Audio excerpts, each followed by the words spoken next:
3 साल से ज्यादा अंतराल के बाद अब दुनिया के सामने उम्मीद की नई किरण नजर आ रही है। वह शुभ समाचार करीब दिख रहा है जिसका बेसब्री से इंतजार किया जा रहा था ताकि यूरोप से लेकर पूरी दुनिया में अमन चैन की बहाली और विकास की बयार बहे। बात रूस और यूक्रेन के बीच चल रही उस लड़ाई की हो रही है जिसके थमने के आसार प्रबल हो गए हैं। दरअसल अमेरिका सहित कई देशों की मध्यस्थता में दोनों देशों के बीच शांति स्थापित करने के प्रयासों में तेजी आ चुकी है और उम्मीद ये की जा रही है कि जल्द ही इस सिलसिले में एक समझौते पर मुहर भी लग सकती है। इसी पर हमारी एक खास रिपोर्ट देखिए।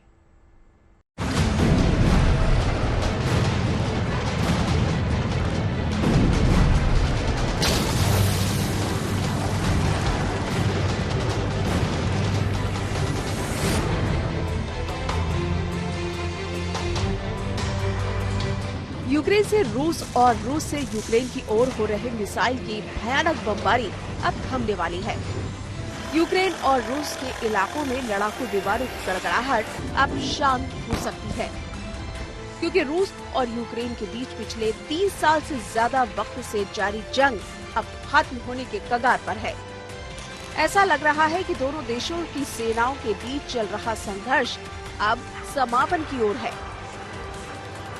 उनको भी पता चल गया नेटो को कि अब हमारी कुछ बात बनी नहीं है, तो सब तरफ से अब ये बात, इसकी एक असहायता सब फील कर रहे हैं और सब कह रहे हैं कि ये ना ही होता तो अच्छा था। तो रशिया ने ठीक कहा है कि अगर आप चाहो तो मैं पीस लाओ तो मैं सारे के सारे लड़ाई भी बंद कर दूंगा, सैनिकों को भी छोड़ दूंगा और इत्यादि और बाकी काम भी करूंगा जो ये ह्यूमैनिटेरियन से कनेक्टेड है। और ऐसा इसलिए नहीं है कि दोनों देश आपस में लड़ते लड़ते थक चुके हैं या इन दोनों देशों के गोले बारूद और हथियारों के भंडार अब खत्म हो चुके हैं। ऐसा भी नहीं है कि रूस या यूक्रेन एक दूसरे से भिड़ते हुए किसी के भी सामने कमजोर दिख रहे हैं, बल्कि सच्चाई ये है कि इन दोनों देशों के बीच लड़ाई रुकवाने और शांति स्थापित करवाने के लिए दुनिया के देशों की कोशिश अब रंग लाती दिखाई दे रही है। खुद रूस के राष्ट्रपति व्लादिमीर पुतिन ने भी ये कबूल किया और शांति के प्रयासों के लिए भारत और अमेरिका समेत कई देशों के नेताओं के प्रति शुक्रिया अदा किया। Many state leaders यूक्रेन समझौते पर ध्यान देने के लिए अमेरिका के राष्ट्रपति ट्रंप, चीन के राष्ट्रपति, भारत के प्रधानमंत्री, ब्राजील और दक्षिण अफ्रीका के राष्ट्रपति को धन्यवाद देना चाहता हूं, जो अपने घरेलू मामलों के साथ इस मुद्दे पर समय दे रहे हैं और ध्यान दे रहे हैं। हम इसके लिए उन सभी के आभारी हैं, क्योंकि इसका मकसद एक बड़े मिशन को हासिल करना है जो शत्रुता और जानमाल के नुकसान से बचाएगा। बेलारूस के राष्ट्रपति अलेक्जेंडर लुकाशेंको के साथ साझा प्रेस कॉन्फ्रेंस में पुतिन ने कहा कि रूस दुश्मनी खत्म करने के प्रस्तावों से सहमत है। हालांकि उन्होंने इसके लिए शर्त भी रख दी। उन्होंने कहा, हम यूक्रेन के साथ जंग रोकने के लिए अमेरिका के प्रस्तावों पर सहमत हैं, लेकिन किसी भी युद्ध विराम से स्थायी शांति आनी चाहिए और संघर्ष के मूल कारणों का समाधान होना चाहिए। रूस ने अपनी जो रिक्वायरमेंट थी, जो 20% ऑफ लैंड जो यूक्रेन की हासिल करनी थी, वो कर ली। क्रीमिया वगैरह और जो बाकी डॉनबास एंड वो ईस्टर्न एरिया जो उसको चाहिए था कर दिया। जो मेन खनिज उत्पादित क्षेत्र है, उसको रेयर अर्थ का जो क्षेत्र है वो उसको ले लिया उसने। वो खुश है, पर उसको ये पता है कि ये सारा का सारा गेम चलाया हुआ था नेटो ने और अमेरिका का सपोर्टेड नेटो कंट्रीज ने। आपको बता दें कि अमेरिका के राष्ट्रपति ट्रंप ने हाल ही में राष्ट्रपति व्लादिमीर पुतिन के सामने रूस और यूक्रेन के बीच 30 दिनों के युद्ध विराम का प्रस्ताव रखा था। यूक्रेन के राष्ट्रपति ज़ेलेंस्की ने इस समझौते पर सहमति जताई थी। हालांकि उन्होंने इस शक को भी जाहिर किया था कि राष्ट्रपति पुतिन कभी युद्ध विराम के प्रस्ताव को नहीं मानेंगे।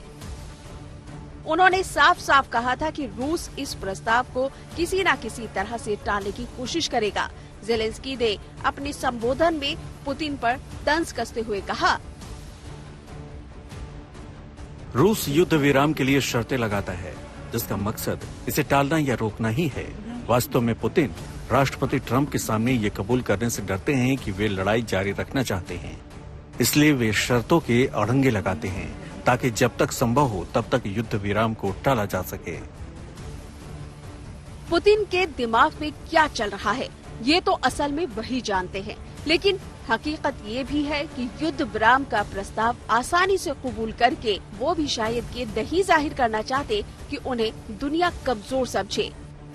यही वजह है कि कुर्स्क इलाके में चल रहे संघर्ष के दौरान रूसी सैनिकों से घिरे यूक्रेनी जवानों की जान बख्श देने की अपील पर पुतिन ने दो टूक कहा।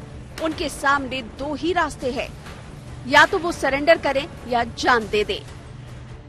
अमेरिकी राष्ट्रपति डोनाल्ड ट्रंप ने शुक्रवार को व्लादिमीर पुतिन से अनुरोध किया था कि वो कुर्स्क क्षेत्र में यूक्रेनी सैनिकों पर रहम करें, लेकिन पुतिन ने कहा कि अगर यूक्रेन के सैनिक आत्मसमर्पण करते हैं तो वो इस अपील का सम्मान करेंगे। Будет только два способа: сдаться в плен или погибнуть. जाहिर है पुतिन किसी भी अपील को आसानी से मानने के लिए तैयार नहीं दिखते। हालांकि ट्रंप ने उन्हें मनाने के लिए उम्मीद की डोर नहीं छोड़ी है। ट्रंप ने शुक्रवार को कहा था कि एक दिन पहले पुतिन के साथ उनकी लंबी सकारात्मक बातचीत हुई। इसके बाद रूस और यूक्रेन के बीच युद्ध समाप्त होने की बहुत अच्छी संभावना है। यूक्रेन मुद्दे पर रूस की तरफ से अच्छे संकेत हैं और उम्मीद है कि वो सही कदम उठाएंगे, क्योंकि बात मानवता की है। सैकड़ों अरब डॉलर की बर्बादी और नुकसान की है। हम चाहते हैं कि रूस की ओर से लड़ाई रुके। हम कई मुद्दों पर बात कर रहे हैं, जिनमें यूक्रेन की जमीन और दूसरे मुद्दे भी शामिल हैं।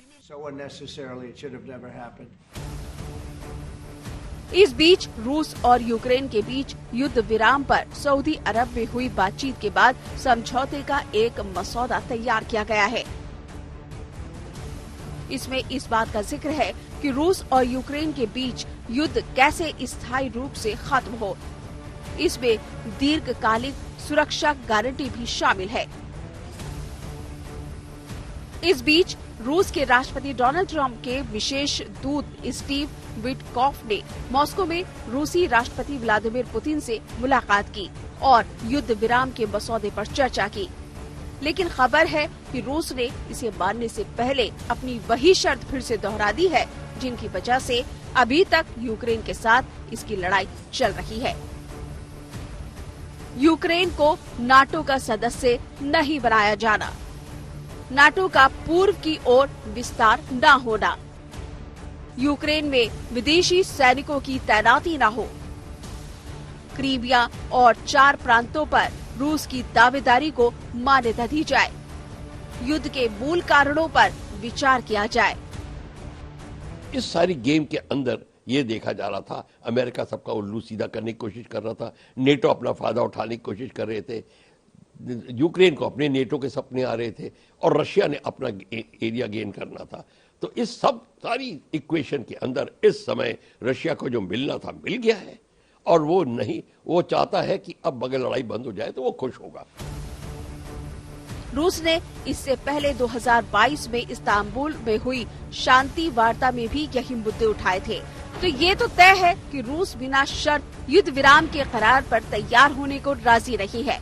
अब गेंद अमेरिका और यूक्रेन सहित उन देशों के हाथों में है जो लड़ाई रोकने के पैरोकार हैं और इसके लिए मध्यस्थता कर रहे हैं।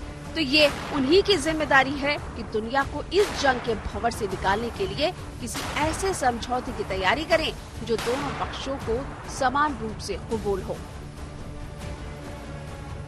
Bureau report for news today. ऐसा नहीं है कि रूस यूक्रेन के बीच शांति के प्रयास पहली बार हुए हैं। कई देशों के नेता इसके लिए कोशिश कर चुके हैं, लेकिन डोनाल्ड ट्रंप ने जैसे ही ये ठान ली है कि वो रूस यूक्रेन के बीच युद्ध को रुकवाकर ही मानेंगे और इसके लिए उन्होंने अपने इरादे अमेरिकी राष्ट्रपति चुनाव के पहले ही जता दिए थे और राष्ट्रपति की शपथ लेते ही उन्होंने अपनी कोशिश भी की।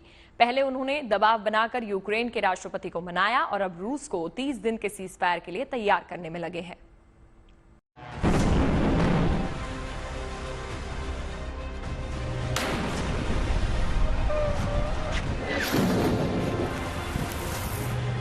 रूस यूक्रेन युद्ध की शुरुआत 24 फरवरी 2022 को हुई थी। तब लगा था कि कुछ दिनों में ही रूस यूक्रेन पर कब्जा कर लेगा। युद्ध के शुरू होने के बाद रूस तेजी से यूक्रेन के इलाकों पर कब्जा करता जा रहा था। तब यूक्रेन के समर्थन में यूरोपीय देश और अमेरिका आकर खड़े हो गए, जिसके बाद रूस की सेनाओं की यूक्रेन पर कब्जा करने की रफ्तार धीमी हो गई और यूक्रेन के सैनिक रूस को जवाब देने के हालात में दिखाई देने लगे। 3 साल बाद अब रूस यूक्रेन जंग पर विराम लगता दिख रहा है। इसके लिए अमेरिका के राष्ट्रपति डोनाल्ड ट्रंप जोर शोर से लगे हुए हैं, लेकिन ये मुकाम यूं ही नहीं आया। दुनिया के कई नेताओं ने रूस यूक्रेन युद्ध में शांति के लिए ढेरों प्रयास किए। उनमें शामिल हैं तुर्की के राष्ट्रपति तैयब एर्दोगन, प्रधानमंत्री नरेंद्र मोदी, ब्राजील के राष्ट्रपति लुइस इनासियो लूला दा सिल्वा और अमेरिका के राष्ट्रपति डोनाल्ड ट्रंप।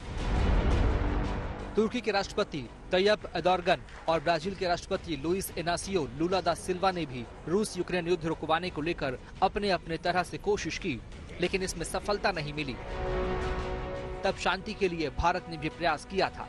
भारत के प्रधानमंत्री नरेंद्र मोदी जुलाई 2024 में रूस के दौरे पर गए थे। उनका यह दौरा नाटो समिट के बीच हुआ था। इस दौरान राष्ट्रपति पुतिन को गले लगाते पीएम मोदी की तस्वीरें काफी चर्चा में रही थी। इस दौरान पीएम मोदी ने रूस के राष्ट्रपति व्लादिमीर पुतिन को याद दिलाया था कि युद्ध के मैदान से शांति का रास्ता नहीं निकलता। इसके बाद पीएम मोदी 23 अगस्त 2024 को यूक्रेन के दौरे पर भी गए थे और यूक्रेन को भी शांति वार्ता के लिए मेज पर आने के लिए कहा था, लेकिन ये प्रक्रिया अभी धीमी गति से ही चल रही थी और रूस और यूक्रेन एक दूसरे पर लगातार हमले कर रहे थे। तब रूस यूक्रेन युद्ध खत्म करने की जिम्मेदारी डोनाल्ड ट्रंप ने उठाई। वो अपनी चुनावी रैलियों में भी इस युद्ध को शांत करने की बात करते थे और जैसे ही अमेरिकी राष्ट्रपति चुनाव में ट्रंप को जीत मिली और जनवरी में उन्होंने राष्ट्रपति पद की शपथ ली, उसके बाद उन्होंने इस युद्ध को समाप्त करने की कोशिश तेज कर दी। फरवरी के आखिरी हफ्ते में यूक्रेन के राष्ट्रपति अमेरिका के दौरे पर गए थे और मकसद था ट्रंप को मनाना, क्योंकि उनको लगता है कि अमेरिकी राष्ट्रपति और रूसी राष्ट्रपति के बीच नजदीकियां काफी बढ़ गई हैं, क्योंकि अमेरिका के राष्ट्रपति बनते ही पुतिन और ट्रंप में फोन पर बातचीत हुई थी। लेकिन ट्रंप के साथ मुलाकात में जेलेंस्की और ट्रंप में बहस को दुनिया ने देखा। यही नहीं, अमेरिका के उपराष्ट्रपति से भी बातचीत गर्म ही रही। ऐसे में लगा कि रूस और यूक्रेन के बीच शांति नहीं हो पाएगी।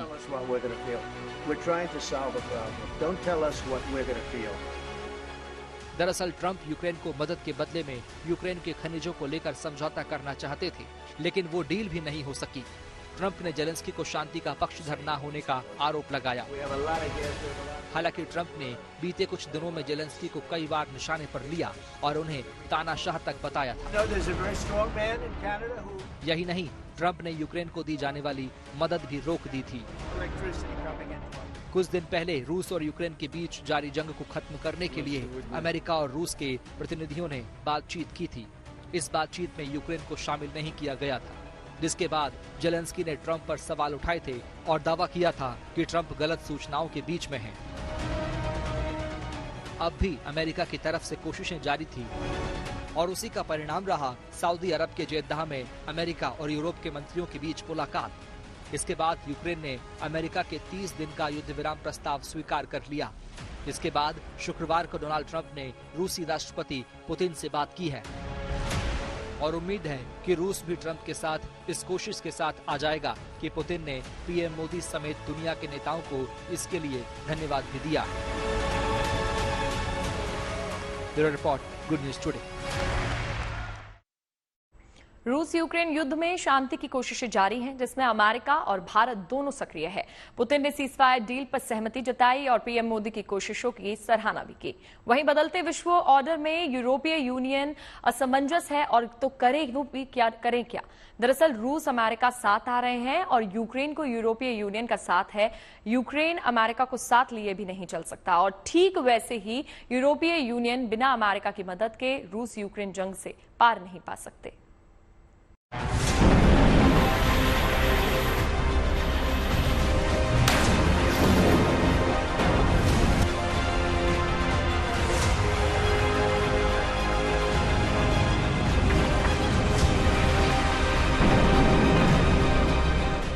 रूस यूक्रेन युद्ध में अब शांति की राह तलाशी जा रही है।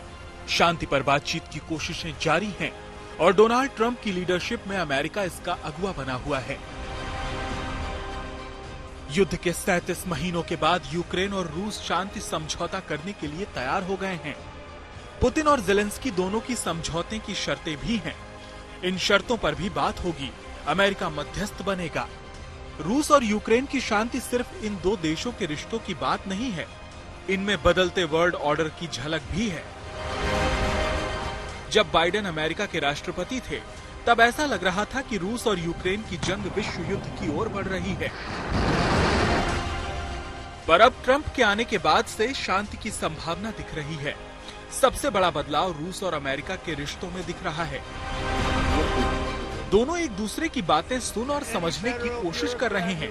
रूस और अमेरिका का करीब आना दुनिया की शांति के लिए बड़ा कदम हो सकता है।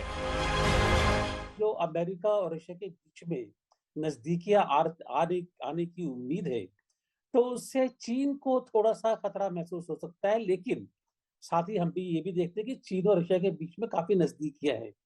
तो ये एक बड़ी इंटरेस्टिंग सिचुएशन हो गई है, जिसमें तीन महाशक्तियां हैं और तीनों महाशक्तियां एक दूसरे को अलग करने की कोशिश कर रही हैं और अपने नजदीक लाने की कोशिश कर रही हैं। तो ये सिचुएशन बड़ी इंटरेस्टिंग है, इसको देखिए आगे क्या होता है। जानकार मानते हैं ट्रंप असली बिजनेसमैन हैं। उन्हें रूस में बड़ा बाजार दिख रहा है और ये बाजार तभी उनके फायदे का होगा अगर रूस से संबंध ठीक रहें।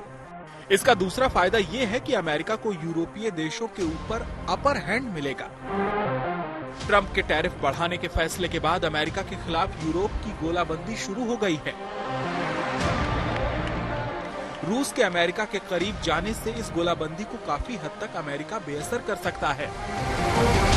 अमेरिका और नेटो कंट्रीज का रिलेशन क्या है?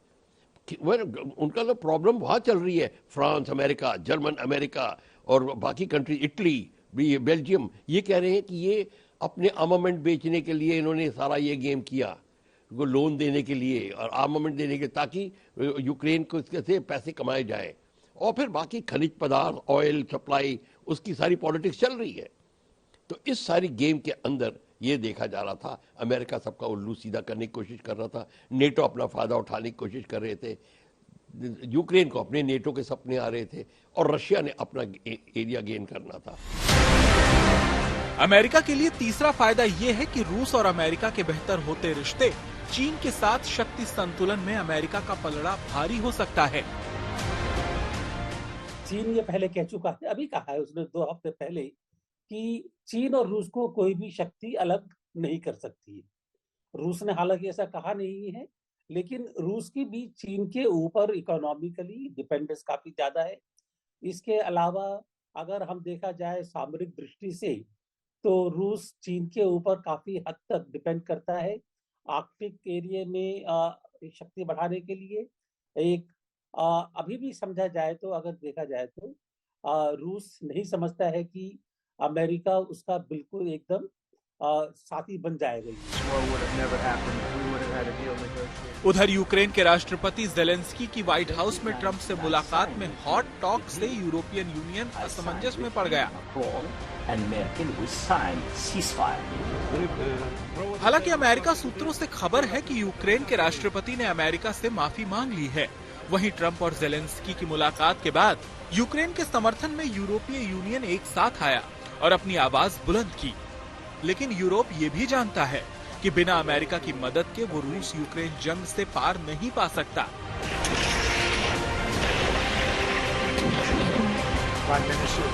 इधर अमेरिका ने यूक्रेन को दी जा रही सैन्य मदद भी रोक दी।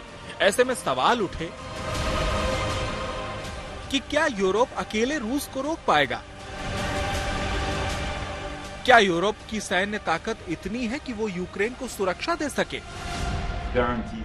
हालांकि जर्मनी, फ्रांस और ब्रिटेन जैसे देश यूक्रेन को मदद का भरोसा देते दिखे, लेकिन विशेषज्ञों का कहना है कि उनकी सैन्य ताकत अभी भी रूस के मुकाबले काफी कम है। इस मामले में ट्रंप शासन में अमेरिका पीस मेकर की भूमिका निभा रहा है। वैसे आज जो अमेरिका कर रहा है वो महीनों पहले से भारत कर रहा है। भारत काफी समय से यूक्रेन और रूस के बीच जंग खत्म कराने में जुटा है। पीएम मोदी ने इसके लिए दोनों देशों की यात्रा तक की। यही वजह है कि सीज फायर डील पर सहमत होने के बाद रूसी राष्ट्रपति ने पूरी दुनिया के सामने प्रधानमंत्री नरेंद्र मोदी को यूक्रेन संघर्ष पर ध्यान देने के लिए धन्यवाद दिया। पुतिन का ये आभार दुनिया को ये बताने के लिए काफी है कि हम जंग जैसे मुद्दों पर तटस्थ नहीं हैं, बल्कि शांति के पक्षधर हैं। Bureau report, good news today. हमारी इस खास पेशकश में फिलहाल के लिए इतना ही। आप और खबरों के लिए देखते रहिए गुड न्यूज टुडे।